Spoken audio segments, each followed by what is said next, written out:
Old vehicle ban, Delhi सरकार का बड़ा एक्शन ओनली दिल्ली में। तो दोस्तों, वैसे जब सरकार पे दबाव पड़ा और जब सरकार की एस्टेसी हुई तो ये फरमान जो जारी करा था वो वापस ले लिया है। जी हाँ, तो दोस्तों इसी विषय में बात करेंगे कि कितने लोग की गाड़ी जब्त हो गई और उनका जो नुकसान उनसे और लिया जा रहा है पैसा, उनका एक तो नुकसान ऊपर से उनसे फिर पैसा भी लेने का। तो दोस्तों, मैं प्रेम सिंह, मेरे चैनल पर सभी का स्वागत है। मेरे चैनल पर फर्स्ट टाइम है तो चैनल को सब्सक्राइब कर लें और लास्ट तक बने रहें।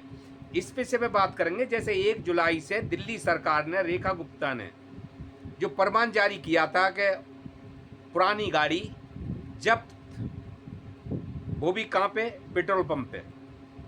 नहीं मिलेगा 10 साल पुरानी गाड़ी को डीजल, नहीं मिलेगा 15 साल पुरानी गाड़ी को पेट्रोल, और वहाँ से ही वो गाड़ी जब्त करने की भी आदेश दे दिए गए थे। उसी दौरान लोगों ने, अब सरकार से तो क्या कोई करे, लेकिन लोगों के अंदर जो डर था, कितने लोगों ने गाड़ियाँ औने पौने भाव में बेच दें। यानी एक जो खबर आई, वो महापुरुष हैं जो कह रहे हैं कि मैंने 84 करोड़ की ली थी गाड़ी अनटच से, लेकिन जब ये फरमान जारी हुआ तो मैंने वो 2.5 लाख में अपनी मर्सिडीज बेच दी। अब ये यू टर्न ले लिया, ये फरमान वापस ले लिया इन्होंने। अब उस बंदे को कितना दुख हुआ। और जो गाड़ी, काफ़ी गाड़ी कम से कम जब्त की गई हैं, अब उनके लिए एक आदेश जारी किया है कि जो गाड़ी जब्त हो गई हैं, पहले तो ये दे दिया कि पेट्रोल पंप इनकी टीम थी कि कैमरे भी लगवाए, वहाँ पे अपना प्रशासन भी खड़ा करा और गाड़ी भी कुछ जब्त करी। अब जो गाड़ी जब्त हो गई हैं और बाद में वो यूटर्न ले लिया इन्होंने, अपना जो फरमान जारी किया था वापस ले लिया। लेकिन जिनकी गाड़ी जो इन्होंने बेच दी बेचारों ने, और इन्होंने जिनकी गाड़ी जब्त हो गई, अब उनका क्या सोल्यूशन है? अब सोल्यूशन उनका ये निकल के आ रहा है कि जो खर्च आया है, 10,000 का चालान है, एक एफिडेविट लगेगा, उसमें ये लिखा जाएगा कि इस गाड़ी को आप दिल्ली एनसीआर से बाहर कहीं भी चला सकते हैं। 10,000 का चालान, और जो खर्च आया है टीम का गाड़ी जब्त करने में, वो खर्चा भी ओनर को देना पड़ेगा। लीजिए साहब, और सुन लीजिए, ऊपर से उसको परेशान किया, ऊपर से अब उसको उससे पैसे भी लिए जाएंगे और गाड़ी भी वो चला नहीं पाएगा, गाड़ी भी बाहर भेजनी पड़ेगी उसे। तो ये सरकार आखिरकार जनता के लिए क्या करना चाहती है? अब इसमें एक चीज और निकल के आ रही है कि ये यू टर्न लिया, उसका भी क्या मतलब था? क्या इन्होंने होमवर्क नहीं किया था सही से? सरकार ने आदेश जारी करने से पहले इतनी बड़ी नीति, इतना बड़ा फरमान जारी करने से पहले इसकी मीटिंग भी वही होगी सबके साथ में। तो उस मीटिंग में के कोई ऐसे महापुरुष नहीं थे जो कह देते कि जब एनसीआर में ये चीज लागू नहीं है तो दिल्ली में क्यों लागू हो रही है? और पोल्यूशन का दिल्ली में से थोड़ा ही बन के लेकर रहा है, वो तो एनसीआर से आ रहा है ना। जब एनसीआर में गाड़ी, एनसीआर में खेती, जब खेती में जो उनका कबाड़ होता है, मटेरियल होता है, वो जलता है, उसका भी पोल्यूशन आता है। तो दोस्तों, ये होमवर्क इनकी मीटिंग में ये सारा कुछ बैठी, जो मीटिंग भाई जिसके ऊपर डिसीजन लिया होगा, कमेटी बनी होगी, इसने सबने सर्च करा होगा क्या ये सोने के जब जारी करने के बाद, जब लोगों का कुछ लोगों को नुकसान हो गया, जब पब्लिक उल्टा भड़की है और इन पे सरकार पर सवाल उठे हैं, जब जाके इन्होंने यू टर्न लिया। और यू टर्न क्या सोच के लिया कि जो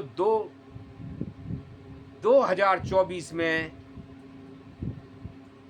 केंद्र सरकार 240 सीट पे अटक गई, ऐसा ना हो कि अब के 140 पे आ जाए, क्योंकि जनता जनार्दन और जनता बिगड़ रही थी चीज़ों को लिए कि अचानक ये सारे फरमान जारी कर दिए। अब उसमें ये निकल के आ रहा है कि जी एनसीआर में अभी ये चीज़ लागू नहीं है तो दिल्ली में हो नहीं सकती, इसलिए इसको वापस ले लिया गया है।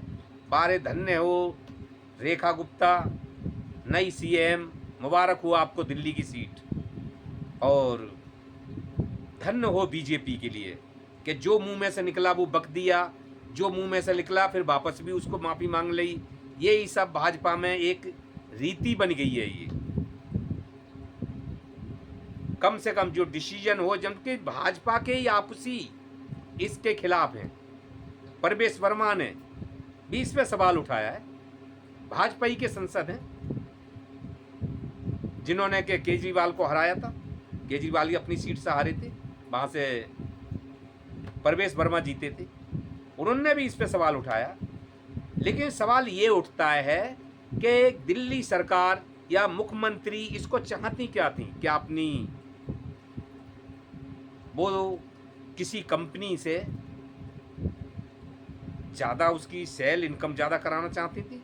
कोई तो राज था इसमें कि कोई कंपनी इनसे मिली हुई थी कि पुरानी गाड़ी को बंद करेंगे लोग तो नई गाड़ी खरीदेंगे, तो कंपनी ने कुछ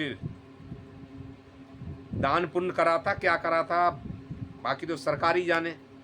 लेकिन आजकल ये कायदे में चल रहा है सब कुछ कि जजों के घर में, सीएमओ के घर में, नेताओं के घर में लूटों की नोई निकल रहे हैं। तो ये आते कहाँ से हैं? सब इसी से तो आते हैं, और कहाँ से आते हैं? राजनीति में से आ रहा है।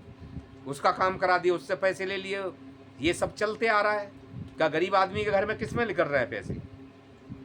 तो दोस्तों खास करके भाजपा के नेताओं के लिए पास लिख बन रहे हैं, जो भी लेकर रहे हैं। तो दोस्तों ये एक ऐसे सोचिए, ये जो नीति जारी करी थी लोगों को कितनी परेशानी हुई, कितने टेंशन में आए। जिस तरह से कि मोदी साहब ने नोटबंदी अचानक कर दी जिसका कोई महत्व नहीं था, जिससे देश की कमर टूट गई। आज ये बीजेपी दिल्ली में आते ही झुग्गियों पे बुलडोजर अपने शीश महल बनाए जा रहे हैं, उनमें 7-8 लाख रुपए लगाए जा रहे हैं। 24-24 एसी, एलईडी जो वाईफाई से चलती हों, झूमर, लेकिन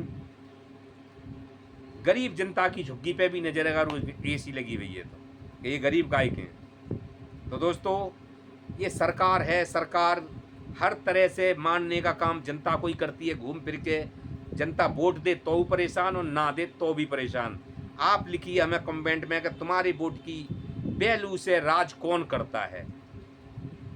वोट तुम्हारा होता है और राज कौन करता है, धन कौन कमाता है, वो बच्चे अच्छे स्कूलों में किसके पढ़ते हैं और मौज मस्ती किसकी होती है। वोट सिर्फ तुम्हारा होता है, तुम्हें लाभ क्या होता है? तुम्हारे वोट की कीमत यही है कि आप वोट दीजिए। और इसमें आपने ये भी देखा होगा कोई अमीर आदमी वोट नहीं डालता आगे, उसके पास नहीं है टाइम, वो नहीं जाता वोट डालने, जो सब गरीब आदमी वोट डालते हैं। तो दोस्तों नमस्कार, मैं तो आपका ही हूँ, जनता से ही। तो प्रेम सिंह को दीजिए इजाज़त, नमस्कार।